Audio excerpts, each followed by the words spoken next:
Saúdo a todos com a graça e a paz do Senhor Jesus. Hoje eu vou falar sobre a minha experiência com o pânico, com a síndrome do pânico. Vamos tomar como base o que está lá em Filipenses, capítulo 4, versículo 7. Até então eu nunca tinha falado sobre uma experiência pessoal, realmente com um problema sério como esse. Porém, eu senti a necessidade e a vontade de compartilhar com vocês uma coisa muito particular minha, que eu creio que até pessoas que me conhecem, né, já há longos anos não sabem que eu vivi, né, que eu passei por essa doença durante 15, 20 anos da minha vida, no mínimo, né? Eu não me lembro de uma época da minha infância, da minha adolescência, que eu não tinha pânico, né? Quem tem ou quem conhece alguém que tem, sabe que é um sofrimento muito grande. A gente tem medo de tudo, né? E aquilo nos causa sofrimento. Eu fui uma criança muito medrosa, uma adolescente muito medrosa, e eu sofria muito, porque eu tinha pânico basicamente de tudo, né? Eu tinha medo de profundidade, de ambientes fechados, de altura, de aglomerados de pessoas. Então, assim, para executar atividades que as pessoas faziam com naturalidade, as pessoas da minha idade, da minha época, eu sentia uma dificuldade enorme e muitas vezes eu perdi oportunidades na vida porque eu não conseguia fazer aquilo. Tinha pavor de falar em público, né? Gravar um vídeo para o YouTube jamais seria possível se eu pensasse há um tempo atrás. Então, assim, o que acontece? Isso me atrapalhou durante grande parte da minha vida. Antes de falar mais sobre isso, eu queria deixar claro algumas coisas. Primeira, gente, eu não vou aqui falar sobre a visão da psicologia, da psiquiatria, eu não vou aqui adentrar nisso, certo? Primeira coisa que eu queria falar era isso. Segunda coisa, não estou aqui passando receita, pelo amor de Deus. A síndrome do pânico é uma doença séria que precisa ser assistida, precisa ser cuidada. Eu agi de uma forma, porém isso aqui não é receita.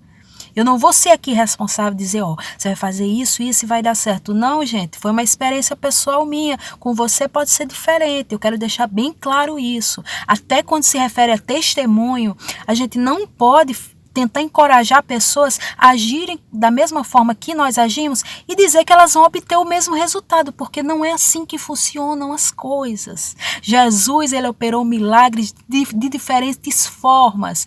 Um cego foi curado de um jeito, o outro de outro jeito. O jovem rico foi tratado de um jeito, Zaqueu de outro jeito. Então entendam, eu não estou aqui passando receita, pelo amor de Deus. Se você está fazendo tratamento, tomando medicação, tá com psicólogo, com psiquiatra, ótimo. Não, eu não vou mais tomar remédio, porque a Gisele não tomou, então eu vou fazer assim, do jeito que ela fez que vai dar certo. Pelo amor de Deus, não façam isso, certo? Voltando a dizer, não vou adentrar nessa parte, né, mais técnica da doença e nem estou aqui passando receita. Eu estou aqui dando o meu testemunho, certo?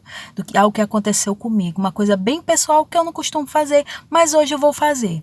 Uma coisa muito simples e que é a forma que as pessoas costumam se cumprimentar na igreja, e a primeira vez que eu fui achei muito interessante, porque quem me conhece há mais tempo sabe que eu já fui messiânica, já fui espírita durante muitos anos e tive uma experiência com o budismo também. Então, eu não tinha tido essa experiência ainda da paz do Senhor, né? A paz do Senhor, né? As pessoas se cumprimentam assim. E a primeira vez que eu ouvi isso, a paz do Senhor, eu achei aquilo estranho. E fiquei pensando, gente, a paz. Eu não tenho paz. É uma coisa tão simples, né? Creio que quem é da igreja, é evangélico há muito tempo, é acostumado a dizer a paz do Senhor. Você já parou para pensar na importância disso, da paz do Senhor? Naquele primeiro momento eu não sabia do que se tratava aquilo.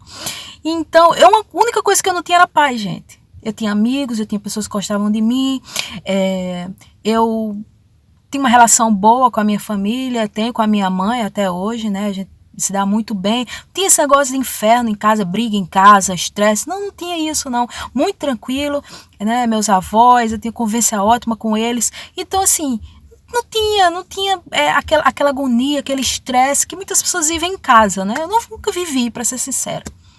Mas intimamente eu não tinha paz. Eu não tinha, porque eu tinha medo de tudo. E não tem como você ter medo e paz ao mesmo tempo, né? Então, eu lembro quando eu era criança, muitas vezes eu acordava no meio da noite, chegava perto da minha mãe para ver se ela estava respirando, porque eu tinha medo que ela pudesse morrer durante a noite. Fazia isso com meus avós também, né? Então, era algo que me dava muita angústia, né? Eu sempre estava com medo. A minha mãe ia na padaria, eu ficava, gente, será que ela vai ser atropelada? Será que ela vai ser assaltada? E isso eu bem nova, entendeu? Eu com 10, 11, 12 anos, eu tinha esse pensamento. Então, o tempo inteiro eu estava com medo. Eu não tinha paz, eu não dormia à noite. Tipo, eu não dormia mesmo. Não é eu não dormia às vezes. Eu não dormia nunca. Eu dormia quando o sol nascia. Por quê? Porque eu tinha terrores noturnos, eu tinha medo de dormir. Minha mãe já era acostumada com isso. Ela achava que é porque eu ficava estudando até tarde. Realmente eu ficava estudando até tarde. Mas era porque eu tinha medo de dormir. Então eu dizia, não, eu vou estudar, só assim eu ocupo meu tempo. Então eu tinha medo de dormir. Esse era um dos meus inúmeros medos, né? Então a doença foi evoluindo, óbvio, porque eu nunca me tratei, eu nunca procurei um especialista, né? Existia aquela coisa do preconceito, de que, psiquiatra, psicólogo, é coisa de gente doida, né? Na minha família tinha muito isso, a minha mãe não aceitava isso, né? Como assim? Né? Eu lembro que quando eu tinha uns 10, 9, 10, 11 anos, eu acho, mais ou menos, né? Tava ali no início da adolescência e eu falei pra minha mãe que eu tava com depressão e realmente eu estava. Né? E ela falou pra mim, não tem como resolver isso não tenho dinheiro pra resolver esse negócio de depressão não. Você pega esses livros aí, lê que você fica boa. Aí ela me deu lá uma coleção de livros de Freud pra eu ler e ficar boa. Bom, eu li, né, me ajudou. Acabou, não fiquei, mas enfim. Então o que acontece? Foi algo que me acompanhou durante muito tempo, me angustiou, é angustiante. Olha, você não dormir. Eu tinha umas olheiras assim gigantes, né? Porque eu não dormia nunca, eu só dormia quando amanhecia o dia, que eu sentia que eu estava segura, que estava claro, porque eu tinha medo de dormir no escuro, né? Isso me angustiava muito. A doença foi evoluindo e chegou a um ponto em que quando eu estava em crise, gente, eu não conseguia ir na calçada. Então eu faltava aula, a mãe já era acostumada com isso, né? Então, porque tinha dias que eu não conseguia sair, porque eu tinha medo de sair. Gente, eu chegava no portão assim, ó, quem passa por isso sabe, olha só quem passa sabe. Eu chegava assim no portão com medo de sair. Tinha justificativa para isso? Não tinha justificativa para isso. Pessoas muito próximas a mim não sabiam que eu tinha esse problema. E eu acredito que deve ter pessoas que você conhece. Aquela pessoa animada, alegre e tudo. Você não sabe o que tem no íntimo daquela pessoa. Às vezes tem síndrome do pânico, depressão e você não sabe. E o que acontece? Foi evoluindo. Chegou um ponto que eu falei, gente, eu preciso procurar ajuda. E não tem como continuar desse jeito. Eu tenho que fazer alguma coisa. Eu estou doente, eu estou entendendo que eu estou doente, eu estou vendo. E a coisa está piorando. Aí eu acabei, era num domingo, e estava passando, acho que era o Fantástico, uma reportagem sobre síndrome do pânico. Eu fiquei, poxa, eu vou assistir essa reportagem, né? É o meu problema, eu preciso saber como é que é. E, gente, eu fiquei arrasada com essa reportagem. Porque eu vi as pessoas falando que tomava medicação há anos, que era algo incurável, que vinha e voltava, era uma coisa que nada efetivo era feito, né? E eu fiquei apavorada, eu vendo gente, eu tomo medicação há 30 anos, há 20 anos, meu Deus do céu, isso que eu tenho não tem cura. Eu fiquei apavorada. Ai, meu Deus, e agora? Aí eu comecei a pesquisar na internet, né, várias coisas, e vi vários depoimentos de pessoas que tentaram suicídio, né, isso é bem comum, e nunca aconteceu comigo. Eu já pensei, mas eu nunca disse, não, peraí, eu vou fazer assim. Não. Passou aquela ideia na minha cabeça, gente, por que não acaba logo a minha vida? Por que eu não aguento mais esse medo, né? Eu quero parar de sentir medo, eu não aguento mais sentir isso, né? Passou pela minha cabeça, mas não cheguei a planejar. Mas o que acontece? Eu comecei a ver na internet muitas pessoas falando e aquilo foi me angustiando, dizendo, meu Deus, esse é meu futuro, isso vai ser minha vida, isso vai definir minha vida, e comecei a ficar bem apavorada. Aí eu tava olhando lá uma postagem de uma pessoa, não sei se era um vídeo, uma coisa assim, e eu fui ver os comentários, e todo mundo falando, eu já tentei suicídio, eu não sei o que, eu tomo medicação há 15 anos, e todo mundo falando assim, né? Aí eu vi um comentário, eu não lembro o nome dessa moça, eu não lembro. Mas, assim, eu lembro exatamente o que dizia o comentário. Era uma coisa bem simples. Que dizia assim: eu superei todos os meus medos e venci. Fui curada. Gente, eu abri uma lanterna naquele comentário ali, que eu só vi aquele comentário. Eu falei, gente, alguém conseguiu. Alguém conseguiu. Então eu vou tentar. Eu vou tentar. E foi um negócio meio doido, porque, gente, eu tinha visto centenas de pessoas falando para ir por um caminho. E eu tive uma pessoa que falou, eu fui curada. E eu olhei aquilo ali, eu falei, eu vou ser curada. Como eu não sei.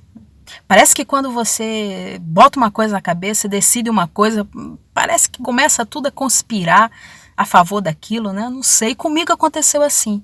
Eu falei, eu vou ser curada. Como? Não sei. Né? Porque eu não estava ainda nem engajada em nenhuma igreja, nada disso, né?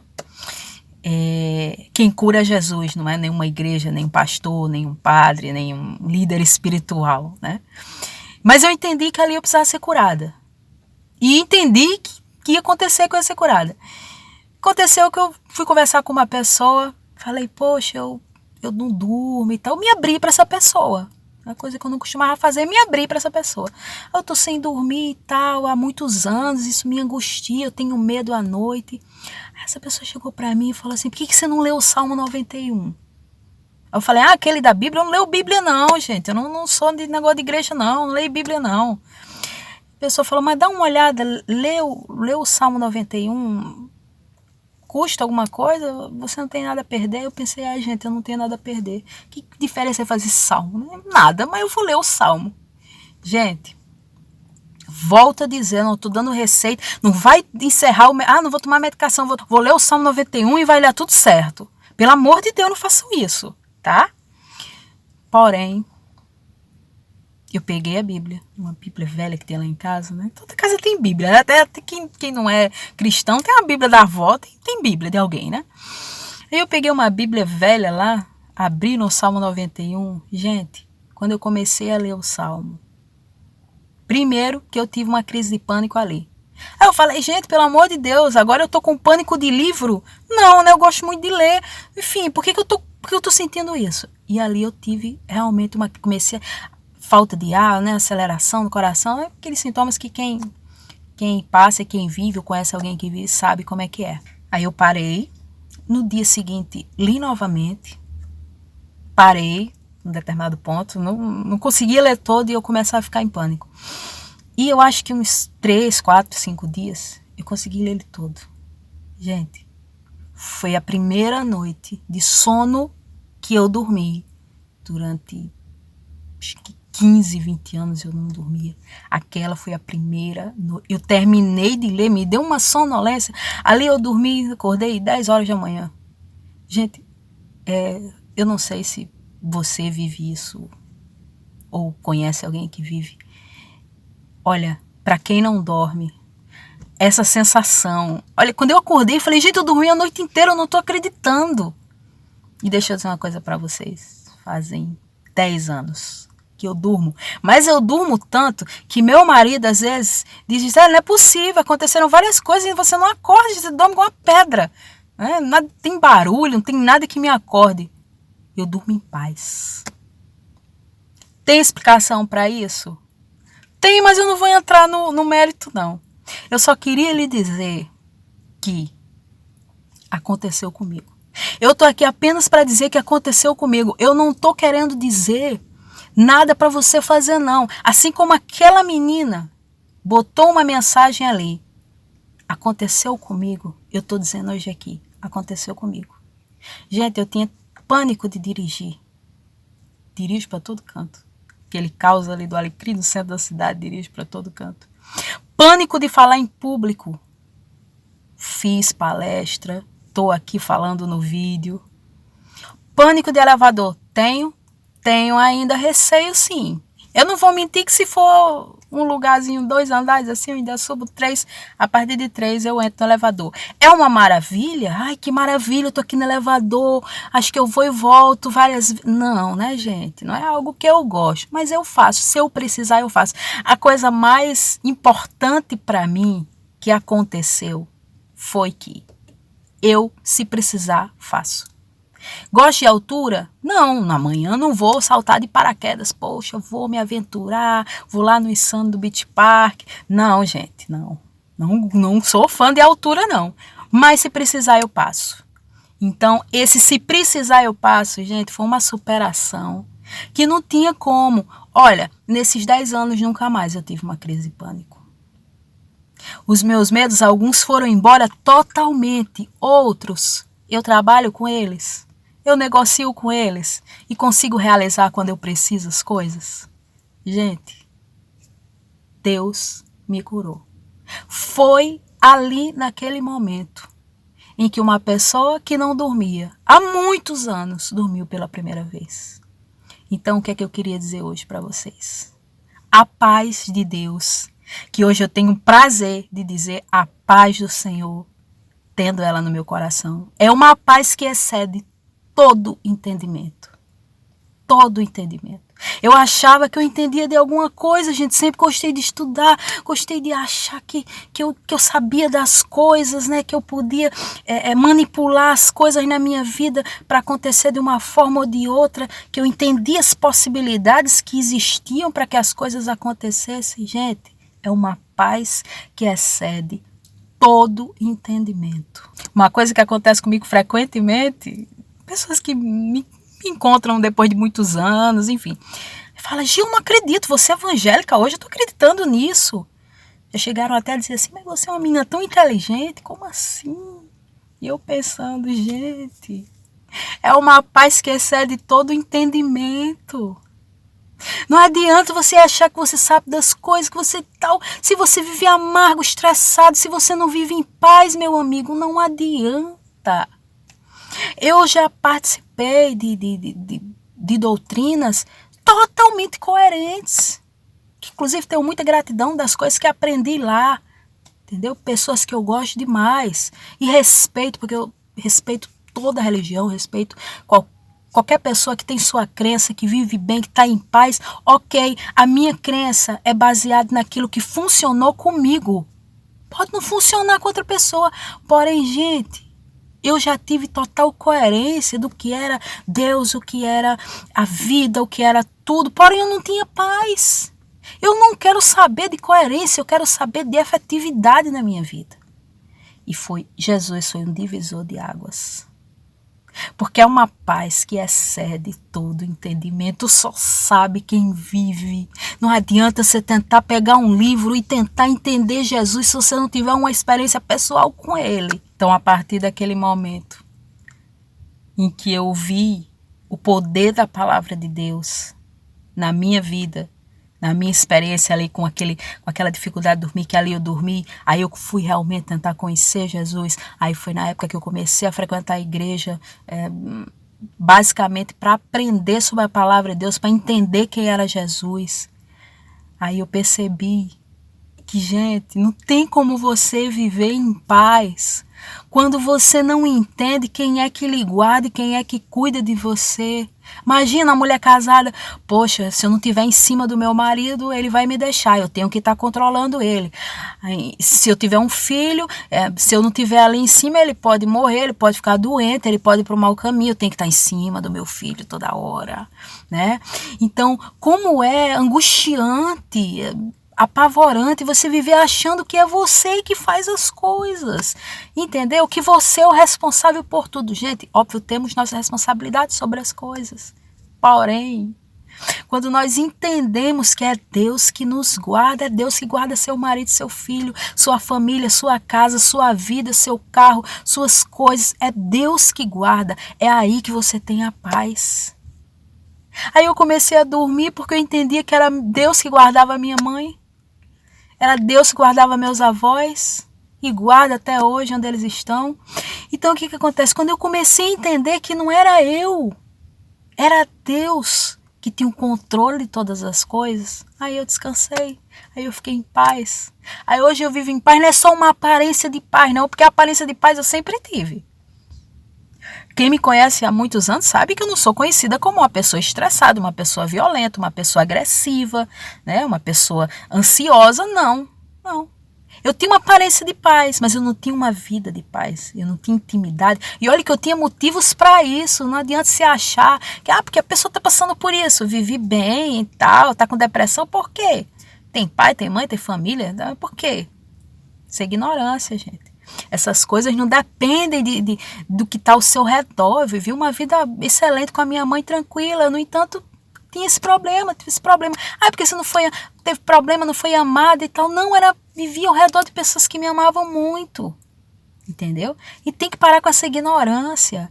Tem padre, tem pastor, né, tem pessoas religiosas que têm essas doenças e às vezes tem até vergonha de falar porque vão ser julgadas, vão ser tidas como pessoas fracas. Então, gente, hoje eu queria só dizer que comigo deu certo. Eu espero que com você também dê certo do caminho que você tiver escolhido, do caminho que Deus tiver lhe direcionado para escolher, porque existem vários, entenda, não existe só o meu.